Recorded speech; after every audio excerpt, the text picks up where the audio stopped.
Baik, dalam jam ini kita juga ingin membincangkan mengenai peluang kerjaya bagi graduan mahupun mereka yang mencari kerja ini. Kementerian Kewangan memperuntukkan sebanyak 1.7 bilion ringgit bagi program jangka pendek MyStep 2022 dengan sasaran penciptaan 80,000 pekerjaan pada tahun ini. MyStep adalah antara komponen di bawah inisiatif Jamin Kerja yang juga program pekerjaan jangka pendek secara kontrak di sektor awam serta syarikat berkaitan kerajaan GLC dan dikelolakan oleh agensi laksana di bawah Kementerian Kewangan. Jadi kita nak bincangkan mengenai bagaimana persiapan untuk mereka yang mencari kerja ini. Apa mungkin persediaan yang perlu dibuat sebelum memohon maupun ketika menghadiri temuduga itu sendiri. Untuk itu kita akan bersama dengan Sharin Shariza Abdul Ghani, pengasas Git Ads Global bersama dengan kita pada ketika ini. Assalamualaikum Sharin.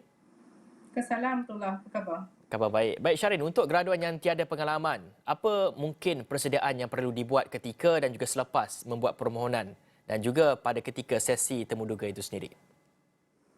Rata-ratanya kalau kita tengok kajian, ada evidence yang menunjukkan bahawa untuk mendapat pekerjaan tu, to secure job, it will take you 6 months. Jadi dalam masa 6 bulan tu banyak preparation yang boleh dilakukan oleh potential candidate. Saya nak share dari 5-6 tips yang kita boleh timba ilmu bersama.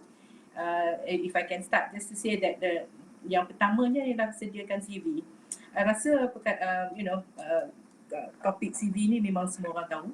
Tapi malangnya kadang-kadang mereka yang tak ada berpengalaman pekerjaan nak tulis CV tu agak susah sebab you think it's easy, tapi when you start actually developing your CV tu, you kena think very very carefully information apa yang perlu kita letak dalam CV tu. Jadi penyediaan CV tu makan masa. Take your time to develop it properly, jangan rush. And some of the things yang kita kena letak di situ dah, of course, latar belakang akademik, pencapaian akademik. Tapi sekarang kalau kita tengok employers yang nak pilih lah, employee atau bakal employee mereka, dia nak tengok karakter. Jadi apakah aktiviti dari segi sukan, dari segi aktiviti sosial yang kita telah menjalankan, dan itu menunjukkan karakter kita beyond just the academic qualification. Ya, itu mungkin antara kriteria-kriteria sebelum, tapi semasa tu dan juga semasa sesi temuduga mungkin dapat perjelaskan kepada kita bagaimana agaknya persiapan mereka dan apa yang mereka perlu lakukan pada ketika itu. Step kedua ni, bila kita dah buat CV, kita nak kena hantar CV tu. Jadi hantar CV tu sebanyak mungkin syarikat. Jangan putus asa.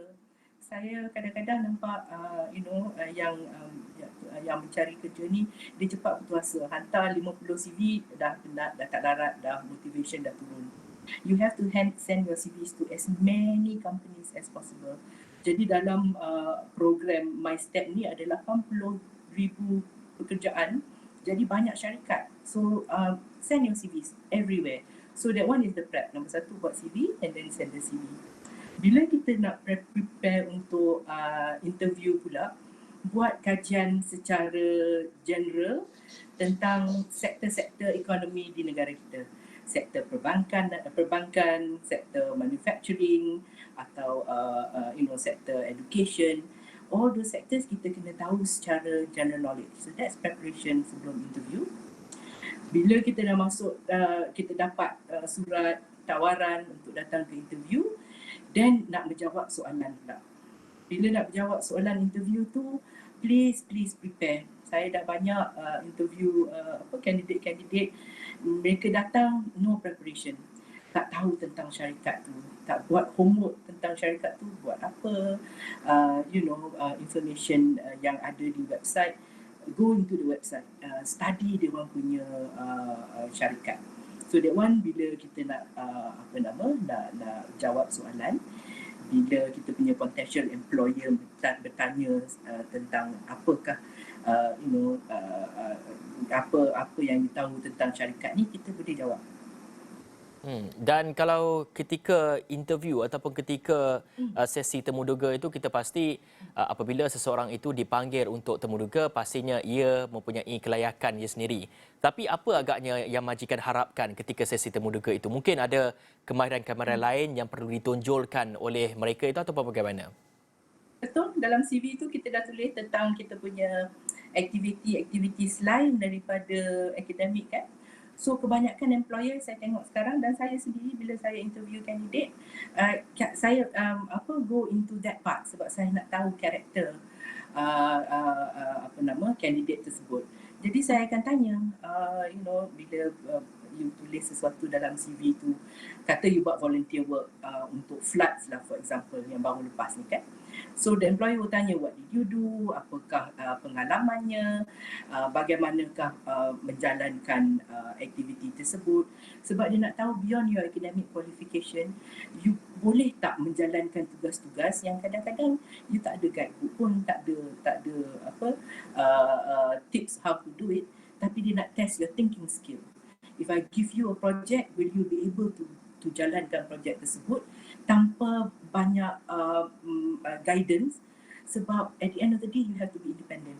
You have to know what questions to ask. You have to understand what is the task, and that is where the thinking skill is very important. Jadi even for new graduates yang baru nak cari kerja ni, benda-benda macam tu memang employers dah expect. You have to be able to do that. Dan mungkin harapan dan juga kata-kata semangat daripada Shahrin sendiri kepada graduan-graduan yang baru saja menamatkan pengajian mereka, begitu juga dengan mereka yang mencari kerja. Kita tahu di kala pandemik ini mungkin sukar untuk mencari kerja kerana banyak sektor-sektor yang lumpuh ataupun banyak sektor yang baru ingin bangkit kembali.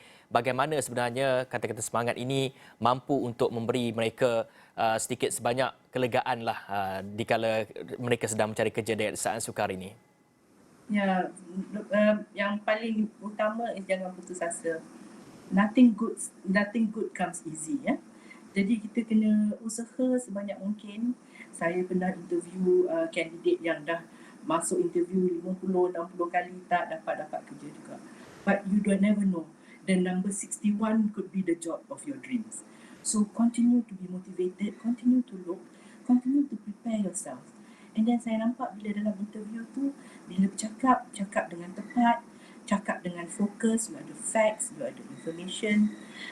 Jangan cakap terlalu lama sebab nanti dia kata dia orang kata runaway train. Banyak sangat cakap, tak ada full stop. Lepas tu personal grooming. So dalam masa 6 bulan kita nak cari kerja ni, make sure kita ada pakaian yang sesuai. Kita ada penampilan yang sesuai.